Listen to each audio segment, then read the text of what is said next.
చాలా టేస్టీగా సింపుల్గా మన ఇంట్లో ఉన్న ఇంగ్రీడియంట్స్తోనే ఎగ్లెస్ బేసిక్ కేక్ని ఎలా ప్రిపేర్ చేసుకోవాలి అనేది ఈ వీడియోలో చూపిస్తున్నాను.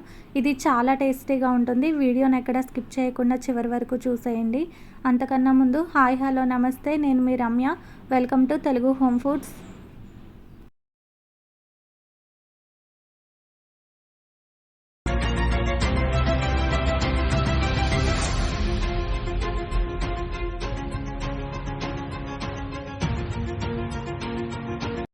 ఈ కేక్ని ప్రిపేర్ చేసుకోవడం కోసం ఫస్ట్ ఒక మిక్సీ జార్ని తీసుకొని అందులోకి ఒక 1.5 కప్ వరకు పంచదారని వేసుకోవాలి. తర్వాత ఇందులోకి ఒక 2 యాలకులని వేసుకోవాలి. ఈ యాలకుల ప్లేస్లో మీరు వెనిలా ఎసెన్స్ ఉన్నా లేదంటే మీ దగ్గర ఏ ఫ్లేవర్స్ ఉన్నా కూడా యూస్ చేసుకోవచ్చు. ఇప్పుడు ఈ పంచదార మొత్తాన్ని ఒక బౌల్ని తీసుకొని అందులోకి వేసుకోవాలి. తర్వాత ఒక 1/2 కప్ వరకు ఆయిల్ని వేసుకోవాలి. ఇక్కడ నేను రైస్ బ్రాన్ ఆయిల్ని యూస్ చేస్తున్నానండి. దీని ప్లేస్లో మీరు సన్ఫ్లవర్ ఆయిల్ని అయినా సరే యూస్ చేసుకోవచ్చు. తర్వాత ఇందులోకి ఒక కప్పు వరకు పెరుగును వేసుకోవాలి. ఇక్కడ మనం ఎగ్లెస్ కేక్ని చేస్తున్నాం కాబట్టి పెరుగును వేస్తున్నాం.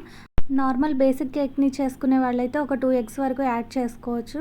ఇప్పుడు ఇదంతా ఒక మిక్సీ జార్ని తీసుకొని ఆ జార్లోకి వేసుకొని దీన్ని స్మూత్గా బ్లెండ్ చేసుకోవాలి. ఇలా మీరు మిక్సీలో అయినా గ్రైండ్ చేసుకోవచ్చు, లేదు అనుకుంటే విస్కర్తో కానీ హ్యాండ్ బ్లెండర్తో అయినా సరే బ్లెండ్ చేసుకోవచ్చు.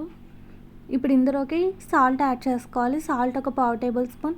తర్వాత వంట సోడాని యాడ్ చేసుకోవాలి. దీన్ని కూడా ఒక 1/2 టేబుల్ స్పూన్ వరకు యాడ్ చేసుకోవాలి. ఇక్కడ నేను వంట సోడాని యూజ్ చేస్తున్నానండి. అదే మీ దగ్గర బేకింగ్ పౌడర్ ఉన్నట్టయితే ఒక 1/2 టేబుల్ స్పూన్ వరకు బేకింగ్ పౌడర్ని వేసుకొని తర్వాత ఒక 1/2 టేబుల్ స్పూన్ వరకు వంట సోడాని యాడ్ చేసుకోవచ్చు.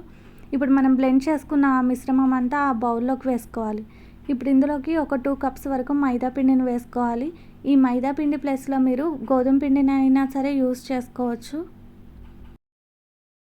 ఇప్పుడు ఈ మైదా పిండి అంతా అందులో కలిసే వరకు కలుపుకోవాలి. ఈ కేక్ బ్యాటర్ని మనం మిక్స్ చేసుకునేటప్పుడు ఒక డైరెక్షన్లోనే కలుపుకోవాలి. ఇప్పుడు అదంతా ఎక్కడ లంప్స్ కానీ ఉండలు కట్టకుండా నీట్గా స్మూత్గా కలుపుకోవాలి. దీన్ని ఇలా స్మూత్గా కలుపుకున్న తర్వాత ఇందులోకి పాలను యాడ్ చేసుకోవాలి. పాలు మరీ ఎక్కువ యాడ్ చేసుకోవాల్సిన అవసరం లేదండి. కొంచెం ఈ బ్యాటర్ని కలుపుకుంటూ చూసుకొని వేసుకోవాలి. కాగబెట్టి చల్లార్చుకున్న పాలని ఒక 1/2 కప్పు వరకు వేసుకొని స్మూత్గా మిక్స్ చేసుకోవాలి.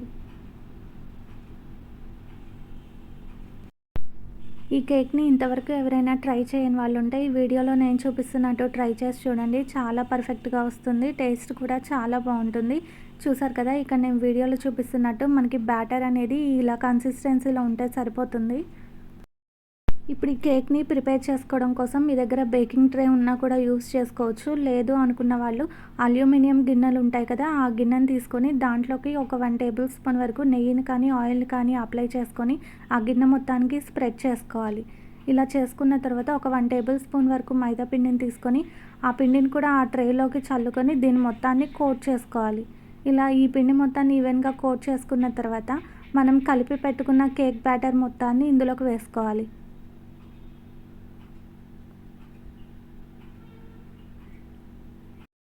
మనం తీసుకున్న ఈ కేక్ బ్యాటర్ అనేది గిన్నె మొత్తాన్ని నిండా వేసేయకూడదండి. ఒక 1/2 వరకు వేసుకుంటే సరిపోతుంది. ఎందుకంటే మనకి ఈ కేక్ అనేది బేక్ అయిన తర్వాత పొంగుతుంది కాబట్టి ఒక 1/2 వరకు మాత్రమే వేసుకోవాలి. తర్వాత ఒక 2 టైమ్స్ వరకు ట్యాప్ చేసుకొని మందంగా ఉండే గిన్నెను ఒక దాన్ని తీసుకొని దాంట్లోకి ఒక స్టాండ్ని పెట్టుకోవాలి.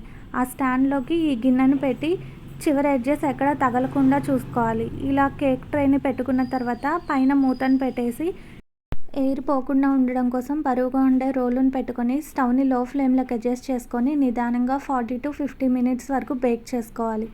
ఒక 15 to 20 మినిట్స్ తర్వాత మూతను తీసి చూద్దాం. చూసారు కదా, కేక్ అనేది చక్కగా బేక్ అవుతుంది. మళ్ళీ మూతను పెట్టి దీన్ని ఒక 20 మినిట్స్ వరకు బేక్ చేసుకుందాం. ఒక 20 మినిట్స్ తర్వాత ఒక నైఫ్ని తీసుకొని చెక్ చేసి చూస్తే మనకి నైఫ్కి పిండి అనేది అంటుకోకుండా ఉంటే కేక్ బేక్ అయిపోయినట్టే. ఇప్పుడు మనం దీన్ని స్టవ్ ఆఫ్ చేసుకొని ఈ కేక్ ట్రేని ఆ గిన్నెలో నుంచి తీసుకొని పక్కన పెట్టుకోవాలి. ఈ ట్రే మొత్తం పూర్తిగా చల్లారిన తర్వాత ఒక నైఫ్ని తీసుకొని ఎడ్జెస్ మొత్తాన్ని స్క్రాచ్ చేసుకోవాలి. ఇలా చేసుకున్న తర్వాత ఈ ట్రే మీద ఒక మూతను బోర్లిచ్చి దీన్ని ఫ్లిప్ చేసుకొని ఈ కేక్ని ట్రే నుంచి సపరేట్ చేసుకోవాలి. ఇలా ప్లేట్ని ఫ్లిప్ చేసుకున్న తర్వాత ఈ గిన్నె మీద ఒక 2 టైమ్స్ ట్యాప్ చేసుకుంటే మనకి కేక్ అనేది గిన్నె నుంచి ఈజీగా సపరేట్ అయిపోతుంది.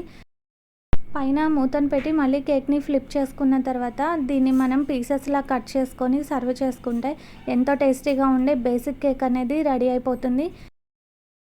ఈ బేసిక్ స్పాంజ్ కేక్ని మనం మన ఇంట్లో ఉన్న ఇంగ్రీడియంట్స్తోనే ఎప్పుడు కావాలంటే అప్పుడు ఈజీగా చేసేయచ్చు. దీనిపైన కొంచెం విప్పింగ్ క్రీమ్ని ప్రిపేర్ చేసుకొని కేక్ని డెకరేట్ చేసుకుంటే బర్త్డే కేక్స్ కూడా రెడీ అయిపోతాయి. ఈ వీడియో నచ్చినట్టయితే తప్పకుండా ఒక లైక్ చేసి మీ ఫ్రెండ్స్కి రిలేటివ్స్కి షేర్ చేయండి. అలానే ఈ రెసిపీ ట్రై చేసిన తర్వాత మీకు ఎలా వచ్చింది అనేది నాకు కామెంట్ బాక్స్లో కామెంట్ చేయండి. ఇలాంటి మరిన్ని టేస్టీ రెసిపీస్ కోసం తెలుగు హోమ్ ఫుడ్ ఛానల్ని సబ్స్క్రైబ్ చేసుకొని పక్కనే ఉన్న బెల్ ఐకాన్ని ట్యాప్ చేసి ఆల్ అనే ఆప్షన్ని సెలెక్ట్ చేయండి. Thanks for watching.